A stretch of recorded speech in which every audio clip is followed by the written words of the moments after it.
I'm now going to cover an anthology series. And as most of you know, that pretty much means that with a TV show, that's each season is a different show.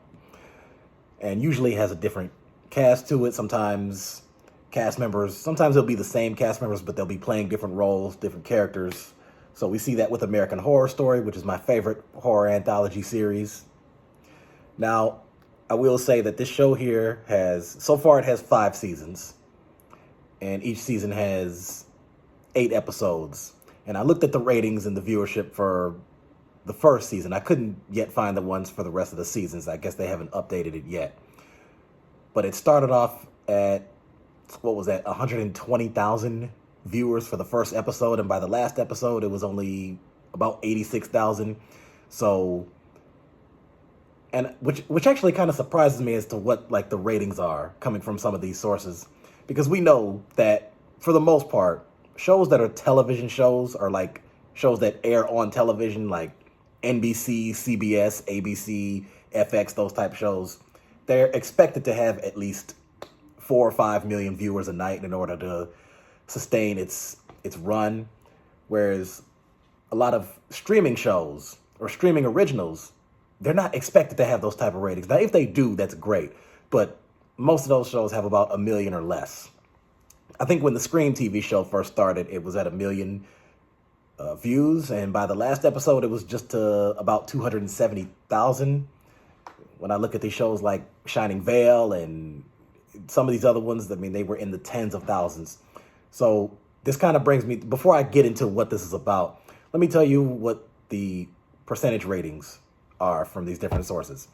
Rotten Tomatoes actually gave it a 61%. Now, to tell you the truth, at first I thought to myself, you know what?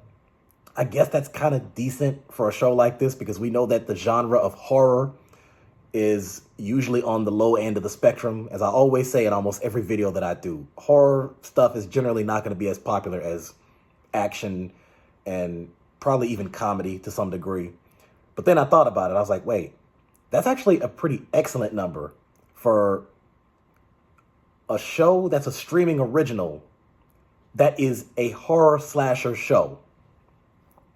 Because with horror slasher stuff that you see in theaters even, Rotten Tomatoes will give that stuff about 60% compared to most of the action films that, of course, get, 70, 80, what am I kidding? Not no 70, but 80, 90, close to 100%. So that actually kind of surprises me right there. Internet Movie Database gave it a 67%. And by the way, I'm just talking about I tried to do it season by season, but apparently Google is just doing the whole show. So I don't know if these are the ratings just for this season or if it's the whole show, but here's what they said. Rotten Tomatoes 61, Internet Movie Database 67. Google users gave it 74 to 76%. So on the chart of 1 to 5 stars, most of them are actually saying 5 stars. That averages out to, when you look at the median, or the average, which is 3.7 out of 5. So that's 74 out of 100. I think that's great for this. Now, I saw something else here. I thought there was another. I could have sworn I had seen another source here. Internet Movie Database already covered that. Tumblr is not saying anything. Rotten Tomatoes 61. I'm looking for some of the other ones that have the stars, and I'm not seeing that right now. But either way, I think that's kind of surprising for something like that. Now, Common Sense Media gave the second season a 60%, but I'll get to that in another video. I'll separate the videos, do it season by season.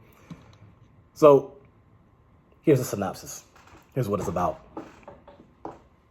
Sarah Bennett's parents were murdered by a killer known as the Executioner 30 years ago.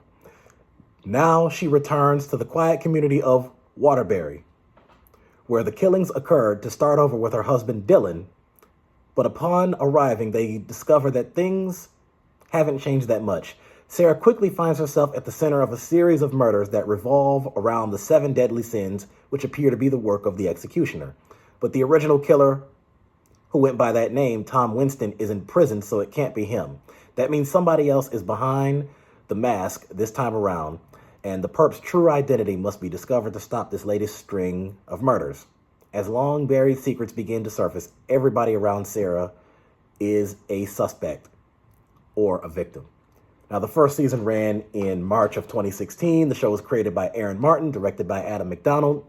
Of course, this is, as I heard it covered, this is horror slasher, also added to that drama, thriller, suspense, mystery. And this, it says right here, Network Super Channel, but pretty sure this was thought it was a Netflix, yeah, it is a Netflix original. So right now it is available to watch on Netflix. I'd suggest checking it out now while you can. If you're a fan of other mystery stuff that's related to horror, thriller, suspense, when you look at stuff like Scream, when you look at stuff like the TV show called School Spirits, that's a good one. It's on Paramount Plus if you haven't seen that. If you like anything that's like that, or if you like the mystery, crime, drama stuff that I always talk about, I think this is a good show for it. Of course, like Scream and some of the others, there's a lot of violence in here, a lot of gore, a lot of killings, all type of stuff here. Not all eyes can handle it. But I'm such a horror slasher fan, I'm like, this is my go-to right here. So get into a little bit of some of the cast. Sarah Bennett and her husband Dylan, they're played by Katie McGrath and Brandon J. McLaren, respectively. Steve Byers as Cam Henry, Patrick Garrow as Tom Winston, Dean McDermott as Ian Vaughn, Christopher Jacob as Robin Turner, Mary Walsh as Verna McBride, Aaron Karpluk as Heather Peterson, and Wendy Crewson as Brenda Merritt. Now you have some recurring guest cast members. You have Rob Stewart as Alan Henry, Dylan Taylor as Brian Ingram, and there's a list of about 20 other names right here, and I'm not going to bore you by going through 20 different names, most of which I don't know, and I'm assuming most of you don't know either, because, again, you're not going to cast top-level names in a horror slasher series that's a streaming original. That just doesn't happen. It next to never happens. If you can find me one, show it to me. So let me see what some of the reviews are in terms of, so let's see how Google put some of this, and let me see. I'm trying not to put too much spoilers in it, but this one right here is only talking about season 3, but I'm looking for the reviews on season 1. Here's Rotten Tomatoes talking about The Executioner. Let me see what they have to say about this here.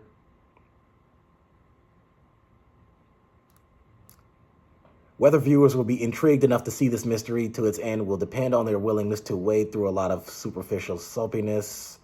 This person gave it a 3 out of 5 stars. The plot is interesting and the characters are well depicted, even if sometimes this gruesome slasher turns into its own worst nightmare, a snooze fest.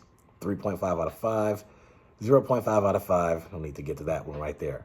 But, so yeah, you have this mass killer going around.